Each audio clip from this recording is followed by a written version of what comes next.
Jimmy Fallon. Thanks for. I mean, you're a very. I'm so happy. You are? Look at how many people showed up. Thank you guys so pleased. Oh my, unbelievable. Sold out with no one. It's These the first interviews time are huge. Dude, it's a standing ovation, basically. Normally the seats would be down if someone's sitting. This is unbelievable. The most invisible people that's ever been in any of these. Jess, thank you for having me here, but this is more than thanks enough. for coming. You came all the way downtown. I don't like know it's where a big I actually deal. am, but I used to come here years ago, Battery Park City. Yeah, you're on the southern tip of Manhattan. It's beautiful views from your office. I see I see the Freedom Tower. Yeah. It's just gorgeous down here. I used to come down. There was a Italian restaurant where you can sit outside and look at the Statue of Liberty, and it was awesome. Yeah. I don't know if it's still here. And then there was a place called Steamers that I was always dying to go to. I think it's steamed clams and beer. And I just go, how are they still open? You know, it's like one of those places where you're like, that's all you sell? We're going after this. I'm telling you, it's called Steamers, and let's go to Steamers. Okay, before we started, you were talking about some ideas for inventions that you have. And I'd like to know what those are.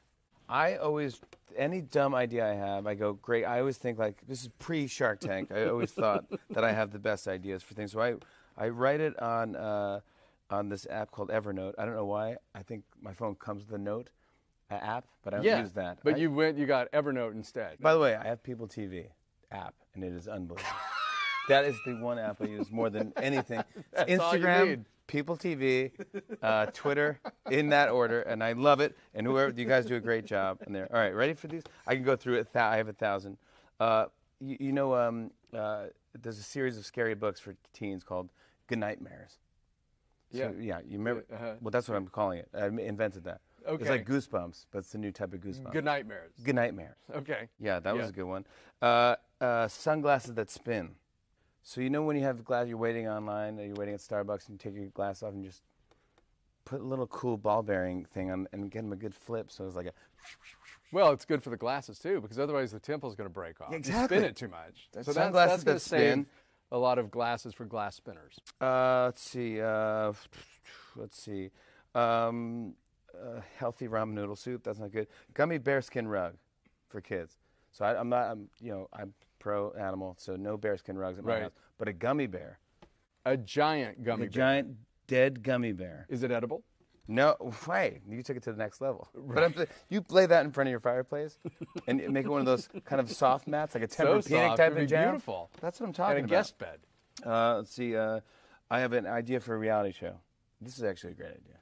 You should make this show. It's Stuck. Okay? Yeah. You have the people sign the forms once they get to the lobby, and they're about to go up to this reality show, to this office building, and have a meeting about this reality show. So they sign the consent forms there. On the way up in the elevator, it stops. It's perfect. And then you just film people going nuts. It's perfect. And you keep them as long as you can. Remember the movie? Until there's some type of drama.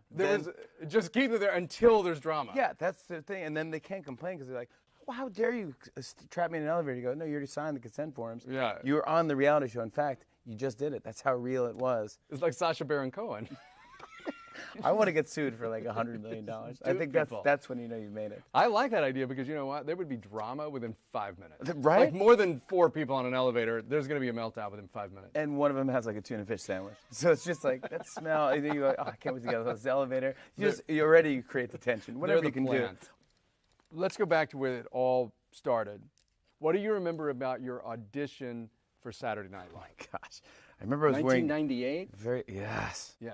23 years old. I was wearing very tight clothing. This is the only outfit I really had. I had like 2 outfits. I had just like these tight Levi's and a tight like brown polo. I looked like I was like auditioning for Cirque du Soleil. Very tight. I was a lily pad. Like why tight? I think it's just that's what I had, and as time went on, things just got tighter. Yeah. Right. Now it's happening the opposite way. My body is growing out to my shirts. You know you're getting a little fat when all of your shirts feel like Spanx.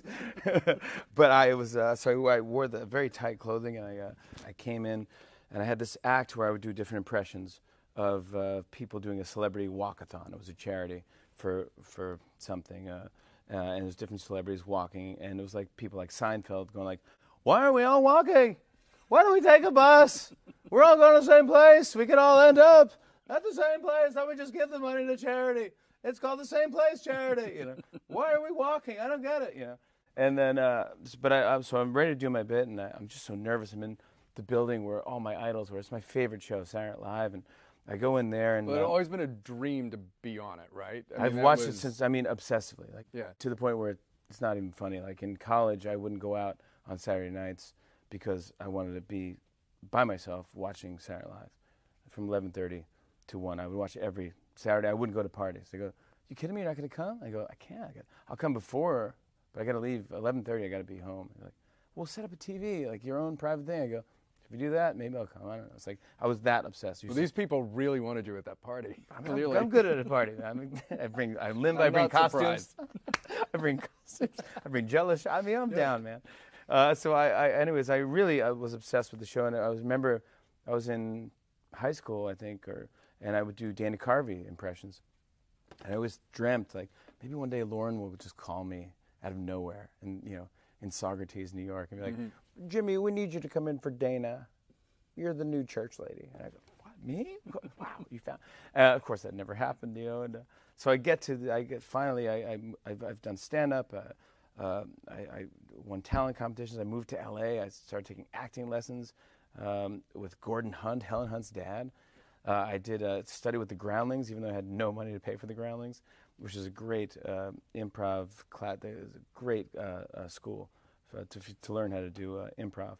I remember I got the call. I went to the audition, and I get to NBC, and I'm there, and I see the peacocks on the rug in the elevator. I'm taking pictures with my disposable camera.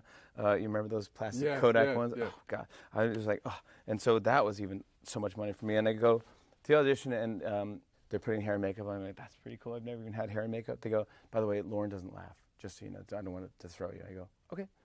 And then, thank you for telling me that. And then I would go over to the producer, like, hey, you're Jimmy Fallon? I go, yeah, you're up next. And just a little advice, Lauren doesn't laugh. I go, okay, that's fine. And he doesn't have to laugh. And then I go over to you ready to go on? I go, I'm ready to do it. The audio guy puts the microphone. He's like, just to let you know, Jimmy, Lauren doesn't laugh. So don't let that. I go, yeah, that's what I've heard like 4 times. I'm like, gosh. So I do the audition, and he doesn't laugh. And but I do my impression, and I got up to Adam Sandler. And at the time, Adam just had left the show. No one had done an impression of Adam Sandler. And so I did an impression of Sandler, like, and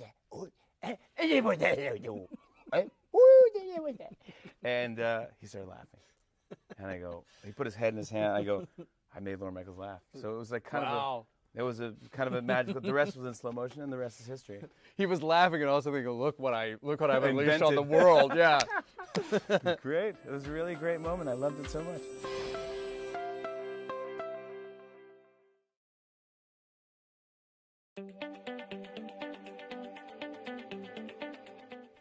Do you, when I say favorite moment from your years on SNL, what's the first thing that comes to mind? Oh man, the late nights. I think staying up. You used to like live with these people, these cast members. I lived with them. I mean, Will Ferrell. I mean, I basically slept over in the office. It was me, Will, Anna Gasteyer, Sherry O'Terry, Molly Shannon. It's just, I mean, all these people like Tina Fey. Yeah, I think of Tina Fey as a good memory. She used to like wear this like ski hat, and I think she would eat like a veggie sandwich from Subway. That was her thing. I mean, she would stay later than anyone. I mean, I would stay up with Horatio and try to write something, and these aren't the years where everyone did drugs. So everyone's getting tired. Right. People are actually getting tired. So I would go home around 4, something like that, 5, getting ready for the next day's read through around 3 o'clock in the afternoon or something, in the morning. I would leave 4, and Tina would still be there. And I go, bye, pal. She's like, what are you typing? She goes, Lauren just asked me if I could do the cold open. He wants me to write a cold open for a ball. And I go, wow. She was unbelievable. And I always remember that ski hat and her in her office with those old Apple iMacs that were colored, that had like different colors, like it was blue and red. And I'll always remember that. But there's so many.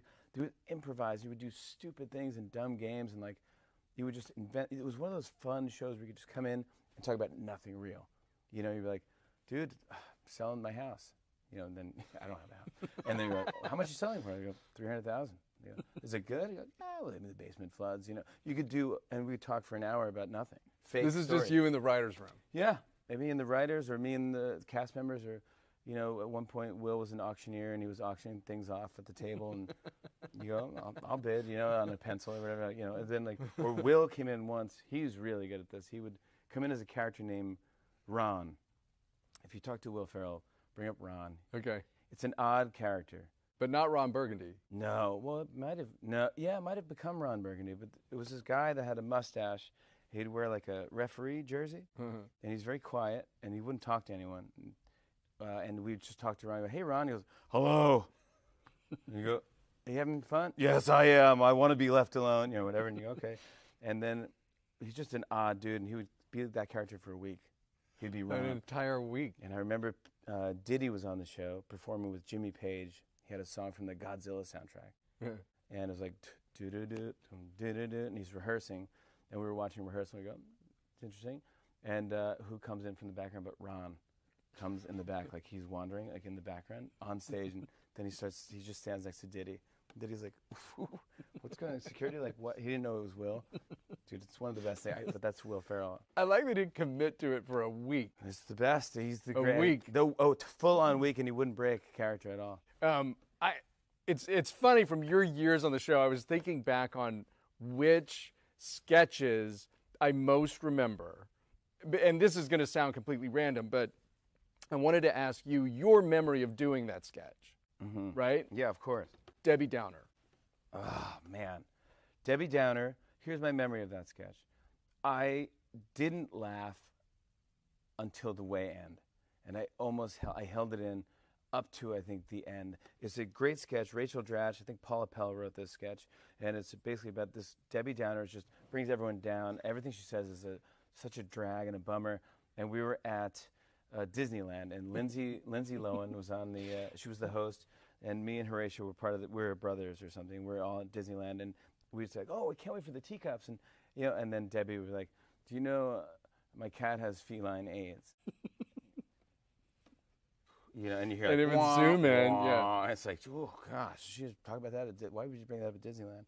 Horatio was losing it throughout the whole thing. We were laughing. At one point, he was laughing so hard and trying not to laugh that tears were coming out of his eyes, and we had Mickey Mouse waffles on the thing, and he was dabbing the tears with the waffles, trying to make me laugh.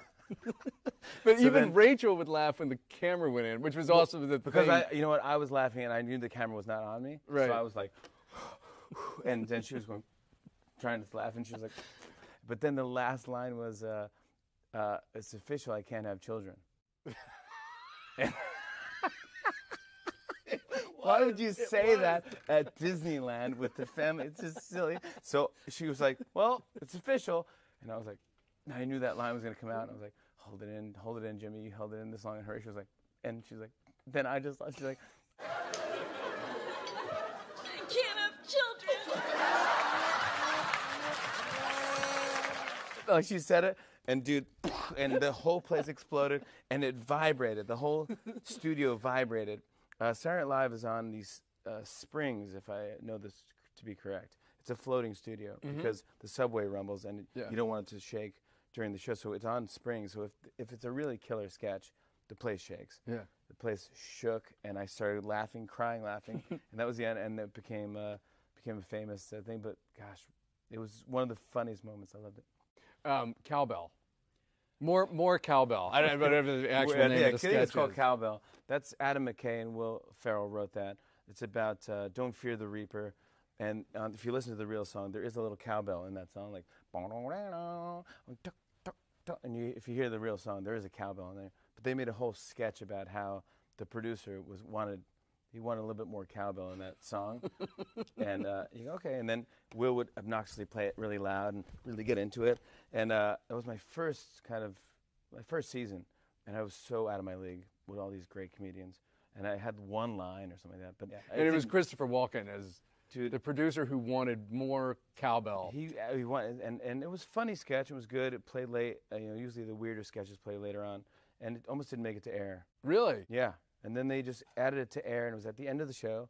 And Will did this thing when he was playing the cowbell. He would play it, and his shirt would come up a little bit, and his gut would hang out, like his gut would hang out the bottom. Yeah. And that would make me laugh, But on air, he wore a smaller shirt, so more of his stomach just came out. It kept riding. It was almost up. It was like it was kind of a genius costume choice. Our wardrobe is just great. On our show and Saturday Night Live, they're just brilliant. They go above and beyond what detail, and they know exactly what they're doing for everything. So on air, everyone upped their game. Again, shakes. The room shook, and I had one line, and I was about to do my line, and I was laughing. I go, oh my, whatever my line was, I blew it. I blew my line because I was laughing. Don't blow this for us, Gene! Could be so selfish, Gene. And I went back. I'm like, I blew my line. And everyone's like, dude, you can't laugh. I go, I know, but that was so funny. They're like, no, it's funny when you're watching, but you can't laugh at it when you're in the sketch. You idiot.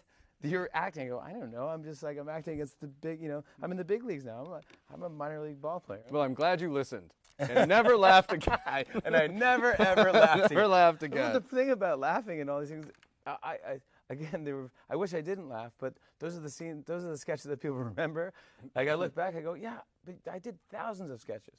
You only remember the 5 I laughed in. Well, you're laughing at the same ones we were laughing at. I think that's why they're memorable. It's like I was watching it with you. Exactly.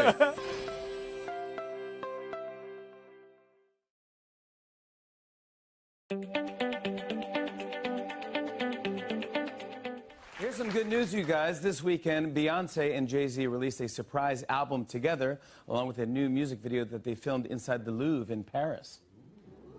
A lot of people in the art world have reacted to the video, including some actual pieces of art. Really? I'll show you what I mean, yeah. For example, Van Gogh's self-portrait said, I might only have one ear, but I can still tell this album is lit AF. So how's the show going? It's so much It's fun. The Tonight Show. It's The Tonight Show. I think we're actually officially the longest-running show on television. Guinness Book of World Records. Had nothing to do with me. It's just length. You didn't hurt. I didn't hurt it, but no, Steve Allen. We owe it all to Steve Allen. And yeah, it's the most fun thing, especially for me. I get to interview people every single day. I have different musical guests, or different we have magicians. We have. I just love having all that stuff. I love variety, and it's a true variety show. We do sketches, we do pre-tape stuff, we do live things, we do game showy type of stuff. It's total variety. Every night, something different. Just last week, we had Paul McCartney do a sketch. That was so fun. It's like, when you get to see a Beatle do a sketch, let alone do an interview. Our interviews are so much fun, too. I love it. I wish I had more time. I could do 2 hours. I love it so much. But we had Paul McCartney come on and go, do you want to do this sketch? And we pitched him. He goes, yeah, I love it. Yeah, whatever Jimmy wants to do, let's do it. Yeah, I think it's cool. I go, oh, I can't believe he's even saying my name. He calls me Jim, by the way, which is cool. It's even cooler. He's like, Jim, it's cool, right? It's like, Jim, oh my God. But we did this bit called Elevator Surprise, where we have strangers go on a tour of 30 Rock, and the elevator opens at our floor by mistake. But on our floor, it's me and Paul McCartney doing something. So they're like, what? What? And as they're going, the door's closed. So it was so much fun. So we were playing ping pong. Paul McCartney do? We played ping pong at one point, and one guy goes, "No way!" And Paul goes, "Way!" And then the door closes. Then I did. Hi guys. No. Take the next one. Take the next one. I'm going. No. Let's take the next one now. The next one now. He was so much fun. It was the greatest. But it's fun to do those bits with people that don't really do sketches and bits, So, I mean, there's so much stuff at this point that the show is known for, but lip sync battle. Where did that idea germinate? It came from Krasinski, John Krasinski and Stephen Merchant. So that's a true story. Yeah, they're friends. Like on their way to the studio, they just sort of came up with it? I think it was Stephen that came on first and said, hey, I do this thing with Krasinski at his house, where we just have a lip sync battle. We just play a song, we have to lip sync it at their house. And I go, I love that people have friends. I don't have any friends. I go, that's great that you have friends. I go, so what? Let's do it. I'll challenge you to do a lip sync battle. And he crushed it, man. And so that just started. It went nuts online, and then it went viral. Then we just did it again, and we had another great battle with Emma Stone. I want to say, it was giant. I thought I had her. Yeah. She did. All I do is win, win, win, no matter what. And she did this thing where because I never know what anyone's doing. But she looked up at the camera, and they had my director have a camera on the ceiling, so she looked cool, like. And every time I step up in the building, everybody hands go up, and they stay there. And I was like, oh, she destroyed me. And then Tom Cruise did it, and that guy is a perfectionist. Well, he commits. whatever. He Like, rehearsed all day. Yeah, And I yeah. couldn't. I wasn't allowed in the hallway because I could hear. I don't want to hear anything. I don't want any. I never want to cheat on anything. I always want it to be real. And that dude put the time in, and he rehearsed all day. So we've done like a bunch of them, and they were great. And then somebody said, "Hey, do you want to do a show?" I go, "Sure." Like a TV show. Yeah. So we did the show. Was me versus The Rock, first episode, and LL Cool J host Chrissy Teigen was gonna like be in the back, like kind of like almost like the DJ thing, like just cutaways, and she'll make funny things. And the show became a giant hit. Spin-off after spin-off. They're doing a kids version now. It's such a simple idea. It's amazing. I have other great ideas, like my beer bands. These are like bands that you put over your beer, like, those Live Strong type of bracelets. Yeah. But you just strap them over your beer glass. Like if you want to give an extra $1 for charity, you take it and you put it around your beer glass. Well, you've just doubled your donation because you're buying one for your wrist and you're buying one for your beer can. But also people, if they're single, and you go, hey, that person's caring Yeah. and giving. And drunk. And drunk. And smells of beer. I have another great beer idea. Ready for this? This is going to change the industry. So Budweiser, Anheuser-Busch, whoever is watching this, Laura Bush, I don't care what Bush is watching, Kate Bush. But especially Kate Bush, Laura Bush. Yeah. This is it's called the Love Coaster. Oh. Because you go to the bar, you have a coaster, right? They throw it down in the bar, and you put your beer in the coaster. What if it's a coaster that's connected? There's two coasters. And then I you go up have to to you. set it. I go up to you, and I put my other beer in your coaster. It's like, you down for this? What if there's just but there's this guy that you don't know who looks slightly menacing or dangerous, and you are sharing a coaster with him because it's only going to work if they're set. Do you use the coaster because that's a polite thing to do, even though your coaster partner? No, you remove your beer. Oh, and you then. Or it's the beginning of a great Dateline. It's a good He date put line. this beer on her love coaster, and that's where their coaster went up and is about to go down.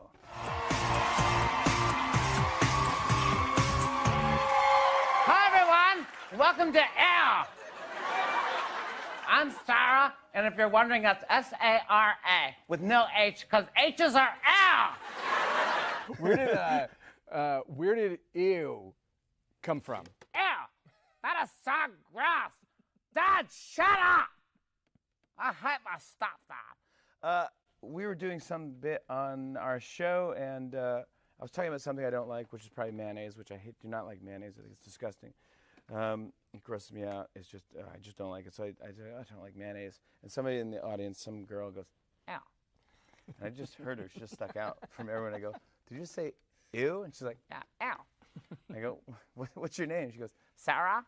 and I go, Sarah? Yeah, okay. I just wrote it down. I go, it's going to be in my head. And I go, let's just do a sketch where I play a really, I try to be a cute-looking 15-year-old girl. And just like, she has her own like vlog. And it's like a fun show where she has her friends on. And she has her stepdad who she hates. And so I just started playing that. And again, it's one of those things that just grew into a thing. It became more and more fun. And the more I did it, like, we'd have different people on, like Britney Spears. We'd have Michelle Obama did it. Seth Rogen, with his beard, played a young girl. Here's mine. So cute. Here's mine. We're practically twins.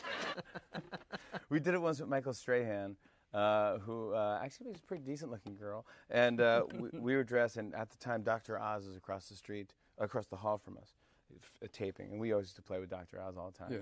I go, let's just go over and just bum rush Dr. Oz's show. Just bother. Just if the subject wasn't too serious.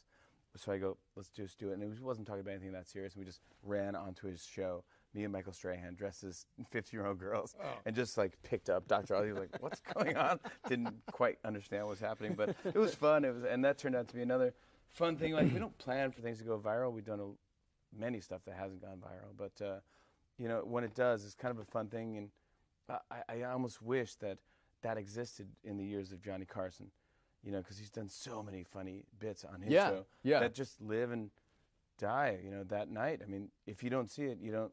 Right. You don't see Tiny Tim get married. That's it.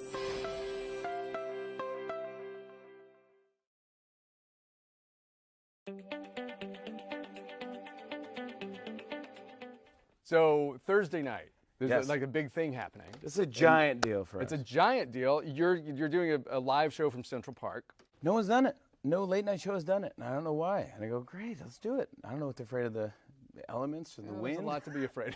It might be too windy. I have 2 words for you, Diana Ross. Oh, come on. Is that gonna happen? No, it's not going to happen. You should have Diana I Ross on know. the show. I hope you thought about that. I did think about that. Oh, Of you course I did? did. Yeah. We have the wind machines and everything. In case anything goes down, we have it all ready to go. No Diana Ross. But we do have a fun couple surprises. We went out and already shot a thing in Central Park with a pal of ours. I don't want to say whose name Oh, it it's a is. surprise. Well, yeah, but it rhymes with Justin Grieber. Anyway, I hope I didn't move away. But anyways, it's a really dumb bit and it's really funny. It turned out great. But it's a smaller thing. So I didn't want to bring Diana over because it's not the Central Park of yesteryear where it's like 200,000 people. It's like Woodstock. This is the summer stage, so it's outdoors, but it's contained. It's probably like 300, 400 people. Oh, all right. Well, All maybe right. it's 1,000 people, but it's not. I didn't want Diana to come out and be like, hello, Oh, hi. Hey, guys. Oof, I didn't see. I know each other by name. Hey, hi, Yeah, how but are you you? know Nice to what? meet you. You're shaking hands. I go, I don't want to disappoint her. If the PTSD breaks in and she breaks, right? I mean, wow. Because she went through it. No, Barbara, too. Yeah. She yeah. had it. Was that a Central Park thing? Where she forgot the words We're to her gonna- songs? I think it was Central Park. Was it in Central Park? Yeah, dude. She came on our show and she was nervous. And I go, why, Barbara, why are you nervous? You're Barbara Streisand. It's all good. She's like, I just don't do this anymore. Like, I don't know. I go, is there a teleprompter? I go, no. We're just singing a thing. We're doing a bit. Like, you don't need anything. She's like, oh, gosh. All right. I don't know. I go, what is the problem? I think she went to some gig and forgot all the words to her songs. And this is Yeah. pre-teleprompter. So I think she freaked out that she stopped doing concerts because of that. Yeah, she was terrified. Terrified. She's but then terrified of live performing. But then she crushes it. And she Of crushed it on course. my show, but she came out in rehearsal. I'm not kidding. I go, just come out, lift your head up, and just sing into the thing. She goes, okay. So I come out from there. I go, yeah, the stage. Yeah, the curtain opens. No one knows. So she goes out, so behind the curtain, she comes out. She comes walking out and goes up to the microphone and hits her nose in the microphone. I go, all right, cut. All right. Barbara, what is, it's not longer than normal microphones. What are you doing? She's like, I'm just so nervous. I go, oh my gosh, I can't believe she really is. And we did this whole bit, a whole like duet thing Yeah. with Barbara Streisand. And I was freaking out. And, her people make sure that you say her name correctly, which I always do, but it's Barbara Streisand. Did I say Barbara Streisand earlier? That's the big thing. Not Zan. Sand on the beach. And Yeah. I go, okay, sand, like sand on the beach. And someone else comes out like, hey, Jimmy, how you doing with Barbara? I go, great. Go, by the way, it's Barbara Streisand, like sand on the beach. I go, yeah, I just heard that. Good, we're good.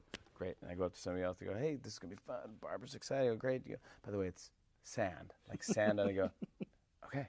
But then I talked to Barbara. I go, hey, everyone's correcting me about your name. I've always said it, Barbara Streisand. She goes, oh, yeah, but a lot of people don't. She goes, in fact, I used Siri the other day. And she said, Siri, like whatever, how old is Barbara Streisand or something? She did it. And it says, Barbara Streisand is, but she goes, oh. So she called Tim Cook. No, she called Tim Cook and said, change this.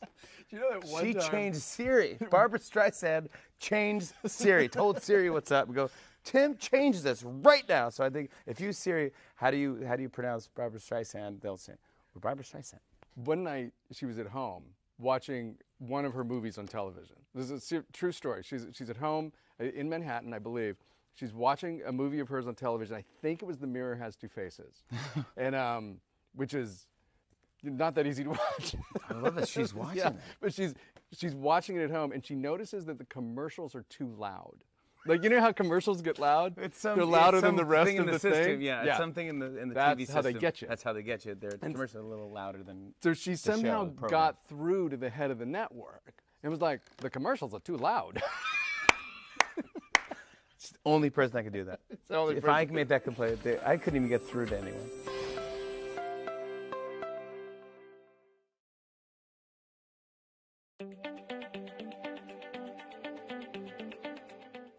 You've been married 11 years now. Yeah. Gosh, it's 11 years now. Yeah. And we dated 3 years before that. So I guess it's like 14 years together with my wife, Nancy Javonin, or Nancy Fallon now. But yeah, she's the greatest, man. She's the coolest thing that ever happened to me. I met her. She's a producer on Fever Pitch. Mm-hmm. I did this movie with Drew Barrymore. I was in Boston. and we were shooting this movie, The Farrelly Brothers, and it was I loved it. I had so much fun making this movie, and it was just gray and rainy. I remember she's just got a cool vibe to her, big smile, beautiful, and just smart but fun, and we had so much fun. And I just remember it was a gloomy, rainy day in Boston, very rainy, and then all of a sudden this person walks in with like, I want to say white pants, a pink sweater, and a green backpack, like a neon green. And I was like, and blonde hair and white teeth, like very California, you know. And I was like, she is just the ray of sunshine. And That was the first time you saw her. It was one of the moments where I go, she's special. She's floating, you know. She's coming into focus where everything else is blurry. And we would hang out. I mean, when you do a movie, you get really close with the cast and the crew, and you hang out with each other afterwards, and you go, and we used to go to someone's hotel room and listen to music, and then it would just kind of dwindle down, just be me and Nancy, and we'd listen to, we were friends before we went out with each other. We were just friends, and I would like, since it wasn't romantic, I'd be like, hey, check out this Randy Newman song. It's like, normally if I was trying to date, I wouldn't say, let's listen to Randy Newman for an hour. It's like, Right. what, dude, I'm out. Not the normal kind of seduction exactly. technique. Yeah, but I'm like, but you got to be friends. And I go, and she was like, oh, I like that song. You know, Harry Nilsson. I go, I love Harry Nilsson. Then we played The Point. You know The Point? Yeah, I know. Then we just became friends, and we just started talking about, and we just became really best friends. I just loved her. And then we kind of just nothing really happened, you know. And I was very nervous. I don't want to do anything, fool around with anybody, you know, on the set or anything like that. Or I didn't even know if I wanted to date anyone, or she didn't have any idea either. And we were selling the movie in London. We were with Drew, and I saw Nancy again. I hadn't seen her in a couple of months, and I'm like, I miss you. I want to hang out with you. Like, she's like, I miss you too. And then we haven't stopped dating since. Wow. That was it. She's the best. She's the smartest. If you ever need advice, I would go to either my wife or Lauren Michaels. If you ever need it, Jet, you can call me whenever you want. Okay, well, you connect me with them. I'll connect you with one or because the I other. need to talk to them right after this. Yeah, Should have spoken to them already today. the best. When did you know that you were going to get married? We knew we were going to get married. I knew I was going to get married. We lived together in L.A. I had no job. I was just, she was the breadwinner. You know, she produces flower films with Drew Barrymore. So she did Charlie's Angels and Never Been Kissed, all the flower films movies. She did Donnie Darko, of course. She did that. I mean, they've done great stuff. So anyways, she was I was just unemployed after SNL. I was like, hey, I'll audition, and I'm just a terrible actor. And I try, but I don't know if that's my thing. And we lived together. I lived in her house in L.A. Above Sunset on Doheny. It's called Weatherly, and you could walk down to Sunset. I go, honey, I remember we were dating. I go, let's walk down and go to a bar. She goes, walk? Walk? No one walks into L.A. I mean, in L.A. you drive somewhere to walk. You're like, oh, I know a great place where you can walk. You take the 101 to the 134, you get right. off the 5, and then, you're going to love this walk. But we walked down to Sunset Boulevard, and this is like the last of the seedy dive bars. And I would go to this dive bar called Cat Club. And there was a guy who, I'm going to forget everyone's name now, Happen and Harry and the Haptones would play. And Happen and Harry would play in this band. And there may be 5 people in the bar. And we would go and we just drink and hang out. And then I would get on stage and sing with the band. And then people would come in, like Lemmy from Motorhead would just walk in off the street Wow. and sing. And I'd do Ace of Spades with Lemmy. Or CeCe DeVille from Poison would come in. And at one point, I remember there was more people on stage than there were in the bar.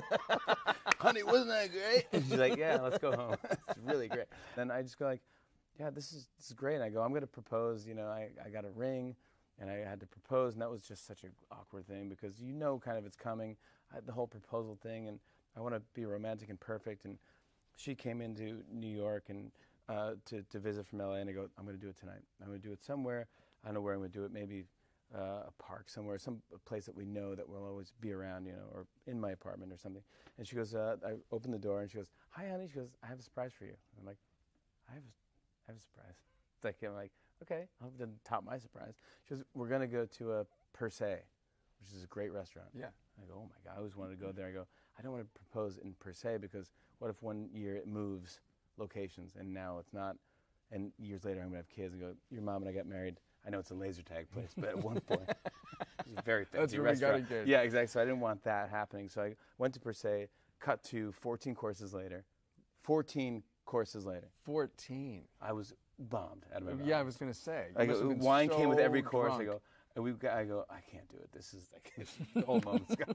I don't want that to be the memory. So I got back and I go, and her brother knew that I was gonna do it, and he's like, "Did you do it? Did you?" And I go, "No, I didn't. We went to Per Se, dude. I'm like 14 courses later." He goes, "Just go to Molly's down the street. We'll do it there." And I go, "Okay." So I go, I'm in the bath. I wash my face. I go, "Honey, you want to go to Molly's? You feel like having another?" She goes like, "You want to drink more?" I go, "Hey, and it's like, no, let's just." So I waited another 3 months. Oh, and then where did you do it? Well, I already asked her parents for permission too. So they were chomping at the So bit. every time they call, they go, or I called them, like, "Hey guys," like, "Yeah, hi, yeah, what's going on?" I go, "Nothing's going on. And we're all hanging out." Still eating it Per Se. Yeah, exactly. So exactly. So I did it at the summer home our parents have on Lake Winnipesaukee in New Hampshire. That's nice. And I went out to the dock, and I said, "Don't cry, don't cry when you do it. Let her cry first. Don't," because I'm a pretty mushy guy. But I'm like, it's such a big deal, and it's overthought in my head, and I just wanted it to be perfect. And I go, "Don't cry. Let her cry first." I go, "Honey," and then I got down on one knee, and I immediately like, when two people like when two, and she's like, "Are you having a stroke?" You know, like half my face I was smelling burnt toast, and I go, "Oh God!" It's like when two people love each other, and she's like, "Oh my goodness!" So just stop. Yes. So she said yes, and then we celebrated, and it was fun. But the rest is history. Yeah. And now two little daughters. Two beautiful little girls, Winnie. Who was kind of named after Lake Winnipesaukee. You and Winnie were one of the very first covers of People that I ever did. I have it framed in my, Yeah, my it was office. so cute. She was dressed in a little suit, So cute. and I was dressed in the same suit, Yeah. and we were doing the same pose, and it was. I'm so happy. Actually, I'm so happy I did that. I look back and I go, that was actually a great memory, and I look at it every single day of my life. I see it in my office. I love that, but yeah, I love them. They're the best. They're the best kids. What is what's the best thing, worst thing about two little girls in the house? Oh, best thing is it's always something different. Every single day is a new thing, and it just changes, and you're just fascinated by every single thing they do, and it's just so cute. It's beyond cute. Franny's new thing, we have Winnie and we have Frances, and Franny loves volcanoes. She's like, "I like volcanoes." I go, I don't know where she even saw. I didn't teach her about volcanoes. I go, "Volcanoes?" Like, "Well, lava come down." I go, she's like little, and I go, "Yeah." She goes, "And they're all in Hawaii." I go, "I love that." That's her version of Hawaii. What's the worst thing? No sleep. No sleep till Brooklyn, man. That's what I thought. Yeah.